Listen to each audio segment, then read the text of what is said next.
Speedway Report is produced and broadcast by the Zeus Radio Network for Racers Reunion Radio.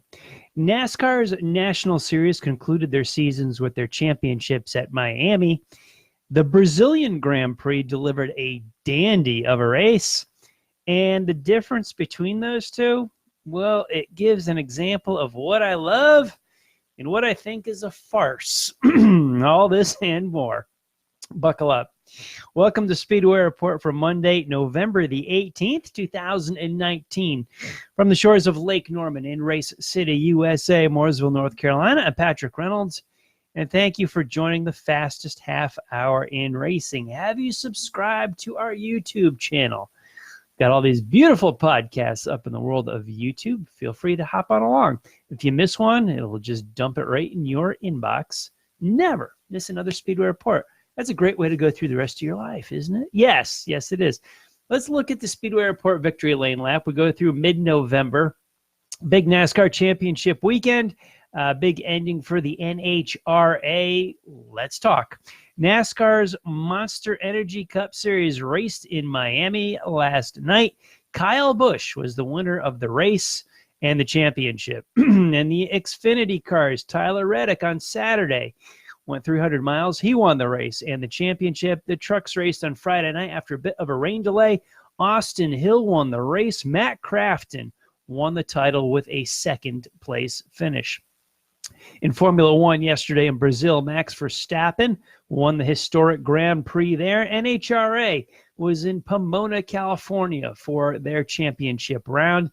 Doug Coletta was your winner. Steve Torrence, your champion. In Funny Car, Jack Beckman won the ladder. Robert Height, your 2019 NHRA Funny Car champ. In Pro Stock, Jeg Coughlin won the ladder, but Erica Enders joins Shirley Muldowney and Angel Sampe as three-time female champions in NHRA. Pro Stock Motorcycle, Gianna Salinas won the ladder. Andrew Hines is the season champion. USAC Sprints ran in Santan Valley, Arizona on Friday and Saturday, but I only need one name. Tyler Courtney swept the A main both nights out there. And an update on the North-South shootout from last weekend. Well, they raced it at Hickory. Burt Myers apparently won, crossed the line first. During the week, though, his tires were disqualified. It disqualified him because of some illegal funny business there. They didn't pass tech. Second place finisher, Andy Seiss, is now the winner of the 2019 North-South shootout. So where do we go from here? Could talk about Steve Torrence being a little bit of a bully. He looked a lot like Joey Logano did a few weeks ago in Martinsville with the push in the run out in Pomona, California. I didn't care for it too much. Not a big deal. A little bit of a whiner there. He was the champ in Top Fuel this year, or he clinched it by the semifinals. So good for him. However, you don't get to act like that. I took Logano to task a few weeks ago. I'll take Torrence to task tonight. You're going to stand there and shove somebody or put your fist in your face? Stay there. Don't run away. Don't hide behind other people and expect them all to break up or leave. Don't take the parting shot and then walk away. You want to put your hands on somebody, stay there and take it like a man. Logano didn't, neither did Torrence. I called Logano out for being a puss move. I called Torrence on. Puss move. Flat hand to the face, and then you walk away. Yeah, just because you're a little whiner on the staging lanes in Top Fuel. If you want to talk, yell, complain, that's fine. You lay your hands on somebody, it's go time. Torrence, you should have stayed. You should have took your medicine. Yeah, you apologize for it later, much like Logano, but in the heat of the moment, you want to be a tough guy, be a tough guy. Reminds me of guys on the internet that have the keyboard. They're keyboard warriors, got the internet, social media muscles, face-to-face, not too much to talk about. Logano with a puss move, Torrence with a puss move. I don't know. We can beat this like a dead horse. I want to get to my real dead horse tonight. Logano, thumbs down. Torrence, thumbs down. You guys know how I felt about this. We went over it a few weeks ago. I go over this one I'm about to every few weeks, and this Monday, after Homestead every year, I go after it heavily. Where do we begin? Well, I'm going to begin with Lewis Hamilton and the Brazilian Grand Prix. We're going to start there, jump to NASCAR, and then come back to Brazil. Lewis Hamilton secured the world championship at the last race in Austin, Texas. I thought it was cool that the F1 title was decided on American soil. Now, we go to Brazil, one of the most historic tracks, racing history in all of Formula One, with the Brazilian heritage. As far as the world championship go, Hamilton had already clinched the title with 2 races to go. If you're a couch potato like me yesterday, you got to see the Brazilian Grand Prix. You had a little bit of a break, and then the NASCAR Cup Championship was decided in Miami with the 4-way tie playoff system. Hamilton, as I say, contrasts that by clinching the world championship with 2 races to go. What do we prefer? I prefer the Formula One championship 6 ways to Sunday. Hamilton tied it up, or clinched the title with 2 races to go. But what I saw as far as a driving championship went was legitimate. NASCAR, again, with the 4-way tie and playoff system, is an illegitimate and phony title system. It reeks, it is disgusting, and it's shameful for the sport of stock car racing. Now, I won't lavish these same negative adjectives on all of the drivers that have won championships since 2004. They are not at fault. They don't decide how the championship is decided. They don't decide the formats. They nearly race under the format that is decided in the offices of Daytona Beach by people that don't know a whole hell of a lot about their core race fan. They drove them off. They started driving them off about 15 years ago, and they're still doing it. I watch this Miami circus every year, and it makes me sick to my stomach. This is the most illegitimate piece of junk way to decide a phony title championship I've ever seen in my life. Why I torture myself looking at this race every year, I don't know. I didn't watch the truck race. I didn't watch the Xfinity race. The only reason I really watched the Cup race because I happened to be in front of the television. I did not stay in front of the television in order to watch the Cup race. Let's make that perfectly clear. I don't have any enjoyment over watching this. I long for the Latford system. Would you rather have Matt Kenseth win it with 2 races to go? Yes, yes, yes, a billion times. Yes, I would rather do that because it's legitimate. I don't care if Matt Kenseth clinched it by 400 points, by 300 points. It was legitimate. What we see now with the 4-way tie is not. Let's broaden the picture. Matt Kenseth clinched it in 2003 with a few races to go. This is the exact same system that gave us the 1992 Classic season finish. One of the best races, most historic races in NASCAR history, the Hooters 500. It was the same system. That's what makes it magical. The World Series does not always go 7 games. Sometimes it goes 4 games and the series is done. That's how sports plays out. That's what makes it so special. If you artificially manufacture baseball to where the World Series just goes magically 7 games every single year, it's a phony World Series title. You don't blame the teams or the players, but I would blame Major League Baseball.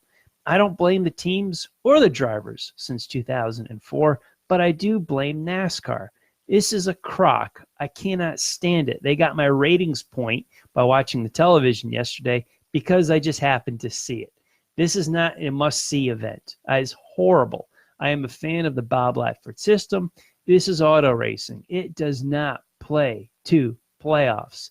We don't have 2 different teams playing in one city in an entire league with games simultaneously across the USA. This is not Major League Baseball. This is not the NFL. Stop trying to make it like that. If I wanted to watch football, I'd be watching football. I don't care about football. I don't care about baseball. I care about auto racing. My heroes, They drive fast cars. They got big engines in them. If it's played with a stick or a ball, I got no idea about it, nor do I care, nor do I follow it. I don't care about it. My athletes, the guys I respect, the guys I look up to, they put the hammer down, got their right foot planted on the floor. They're going through a corner. They're not sure if they're going to make it out alive on the other side. Those are my heroes. Those are my guys. I liked this sport growing up because it was different from all the other sports. Stop trying to make it be like the other sports. No, I've been complaining about this since before I was on the air. As long as this show has existed with Speedway Report or Motor Week Live, you can find a recording of me bitching and moaning about this stupid chase or playoff systems. This is a circus. This was a joke. I don't get it. I was so mad watching this yesterday, how artificial and phony it is. Kyle Busch won his other championship. He missed half the season, but we magically crafted a way to get him into the playoffs, and he won the title. Now, Kyle Busch is one of the best drivers this sport has ever seen. How many championships would he have won without the system? There's no way of knowing. I've gone over this with Jimmy Johnson. He's won all of his during a playoff or a chase system. He's got 7 titles. Maybe without the playoffs, Jimmy Johnson would have 10. I don't know. Maybe he would have 0. There's no way of telling. But this system does not crown a legitimate champion. I love you guys driving it. I'm still a fan of race car drivers, but this is a joke. It is pathetic. It is sad. It's oh my God. I just cannot stand it. It's so heartbreaking to watch NASCAR now compared to what I grew up on.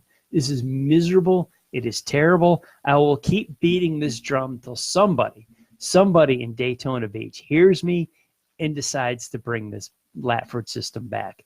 It may never happen in my lifetime, but I'll go into my grave knowing that I did the best I could for the sport. Watch old film. Watch old YouTube videos of races before 2004. My goodness, there was double, triple the people there. Does anybody wonder where everybody went? Where? What happened? Where are you guys? Where's the fans? What's going on? The first Chase championship was in 2004. Don't we ever make the connection here? I have for years. It's pretty obvious you've watered down a championship. What Richard Petty and Dale Earnhardt did was magic with their 7 titles. Cale Yarborough and Darrell Waltrip with their 3. This is the most revered stock car series championship on the planet. Or was. This means nothing to me now. Sunday afternoons growing up was must-see TV. I watched the race when the tracks made their own TV deal, and it was on a different network every Sunday. I remember when some races weren't on TV. I remember when very few were on TV. I remember watching them a week or two later in a abbreviated segment on ABC's Wide World of Sports. I sat through a lot of cliff diving and sumo wrestling to see the NASCAR Winston Cup Grand National race. What I watched, I respected. I wanted to see it. I revered it. It was honored of me to see it. It was magical. I watched this circus yesterday at Homestead, Miami. You have just lost me. You have lost your core fan. NASCAR has done so many mistakes to shoot themselves in the foot, and they keep making a joke out of this championship and this cup. I don't care who sponsors the series, whatever you want to do about that. That's just a business deal. But you're deciding a championship that means nothing. It is pathetic. It is phony. It is sad. This is where your ratings are. This is where your sponsorship has disappeared to. This is where your empty seats are. This is where the media doesn't cover you anymore because they can't afford to go because the sponsorship isn't there because the crowds aren't there. It's all affecting one another. When this television contract is done with NASCAR and the next one gets renewed, and it will get renewed, there will be another TV package following this one. NASCAR will be receiving pennies on the dollar. And the gentlemen that were in charge, that put all the money in their pockets, millions of dollars into their pockets because of this TV deal, will probably retire and go off scot-free as far as destroying NASCAR and their stock car series. They killed the golden goose. This thing was going sky high. It was sky high. There was no stopping it. Oh, yeah, they found a way to stop it. It was awful. It's called playoffs. They don't belong in any form of auto racing. You can have them. I'll have no part of it. I have gone further and further towards IndyCar and short track racing, Formula One racing. Playoffs don't belong in it. It's a shame NHRA does it too, because I love drag racing. I love the power. I love the speed. But playoffs have no place in the sport of auto racing. It is just disgusting to watch this deteriorate year after year after year. Oh, and next week we're going to go to Phoenix to settle the title instead of Miami. At least Miami Homestead Speedway rivaled the old Atlanta Motor Speedway before, when it was a true oval, before they made it into a quad oval. It 8 tires. It's an oval. The racing is at least good, and you have multiple lanes there. I'll say Miami is a good racetrack. Phoenix is a flat oval for stock cars. It's a lot like New Hampshire. It sucks for stock cars. But open wheel racing, you got something there. Indy cars are good at Phoenix. They don't go back there anymore. Stock cars sell a lot of tickets. The racing isn't that great. Modifieds and Indy cars up at the mile at New Hampshire, both good racing, open wheel classes. Anything with a fender, heavy, narrow tires, the racing really isn't that good. We're going to see a worst show next year in Phoenix on the mile. So at least we enjoyed Miami this year as far as the race goes and the passing. Now, if we can just do something about these stages, you've got a whole generation of race fans that you're trying to replace the old ones with, and you got 1 out of 10 or so that are still sticking around thinking playoffs are a good idea. I'm jumping off Miami right now. Let's circle back to Brazil. I opened up talking about Lewis Hamilton clinched his championship. Miami, good race. I hate the title, but good race. The Brazilian Grand Prix. If you did not see this race yesterday afternoon before the NASCAR Miami finale, you missed a dandy. This was like a good old-fashioned short track race. This was great. Brazil has so much history with, the home country of Ayrton Senna, just a magical place with so much history. Brazil, just in Formula One culture. And we had a great race. I want to talk about Charles Leclerc. He started 14th on the grid. He's a couple-time winner earlier this season in F1, drove the Ferrari up into the top 5, had a great race going, and then he came together with Sebastian Vettel, his teammate, the 2 Ferraris. Don't you love it? I love it when teammates take each other out. Basically, I don't root for that, but it makes for a great storyline when you host a radio show podcast like Speedway Report. Vettel claimed innocence. He crowded Leclerc. Clearly went by him. First, Leclerc went by him, went by Vettel. Vettel go by Leclerc, crowded him. Then they had a suspension failure and a couple of tire failures, and 2 Ferraris came out of there with DNFs out of Brazil. I always find that interesting of what they're going to say, because the team factor really plays into effect in F1 as opposed to other forms of auto racing. I love to be a fly on the wall this morning over in Italy, watch the morning meeting here. But Vettel crowded. He moved over. He crowded Leclerc clearly, and Vettel was the cause of that. In spite of a good driver that he is, he tried to blame Leclerc, but that was all Vettel's fault. And let's give it up for Pierre Gasly, the Frenchman. Drove that Toro Rosso for Red Bull up to second place in a great battle with Lewis Hamilton right there at the finish. This was a dynamite race. And let's talk about Hamilton getting into the back of Alexander Albon, spun out the other Red Bull in this, and Albon was looking for a podium finish as well. But Pierre Gasly finished second, held off Lewis Hamilton's Ferrari. His first career podium for Gasly ever. He was so excited about that. I think he was more excited than Verstappen, who won the race. This was great watching this kid jump up and down and celebrate his first career podium. The podium is such a big deal in F1. I thought it was fantastic. I was feeling it. I had the feels for Gasly. He did a great job, the Frenchman did, for that Red Bull. And I think it was a bigger deal for him to finish second than it really was for Verstappen to win. Now, on paper, obviously not, but Gasly, gosh, he did a great job. And, how do you – we all like an underdog, first-time winners or first-time, ever finishing that high up. I thought it was fantastic. A great drive for Gasly. And I want to, before we leave tonight, I want to pay our respects to Lou Judson, former member of the Southern New York Racing Association, who we lost since our last show. I grew up in Connecticut, going to the Danbury Fairgrounds, watching the guys of the Southern New York Racing Association, and we lost another one. Time marches on. The facility's been closed for close to 38 years, close to 40 years, and I guess we're all getting older. And rest in peace, Lou Judson. Any member of the SNYRA always seems like family to me. We'll give our respects to Dave Despain and Motor Week Illustrated with our Racer of the Week. No Paul McKeever. I'm not giving it to Burt Myers for his tire incident at the North-South Shootout. However, I'm going to give a tip to the hat and a Racer of the Week, not to who the usual champions or suspects, as most people might think, but some of them that know me well might be saying he's not going to give it to any NASCAR titleist. Well, you're right. I'm not. Racer of the Week, I'm going to give it to the Frenchman who finished second in Brazil, Pierre Gasly's first career podium finish in Formula One. The Frenchman gets the Speedway Report Racer of the Week. In between our shows, please keep up on the sport with SpeedwayReport.com. We've got some stories to read from myself and Rhonda Beck archived. Always got some good columns coming up. And our past podcasts are stored there as well. Hook up with me on social media. I'm on Facebook at Speedway Report with Patrick Reynolds.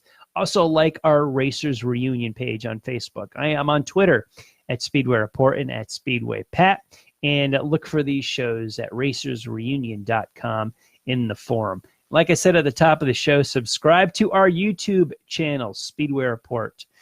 Thanks to everyone on the Facebook Live feed for joining the conversation during the show tonight. I'll catch up with you guys shortly. As someone asked me earlier, I can see that, but I choose not to, just to stay focused on the show, and I just kind of circle back around to you a little bit later on.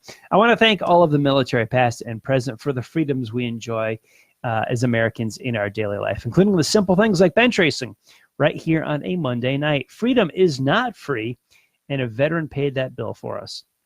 To all of the men and women who are defending freedom and watching Speedway Report, take care of yourselves and come home soon.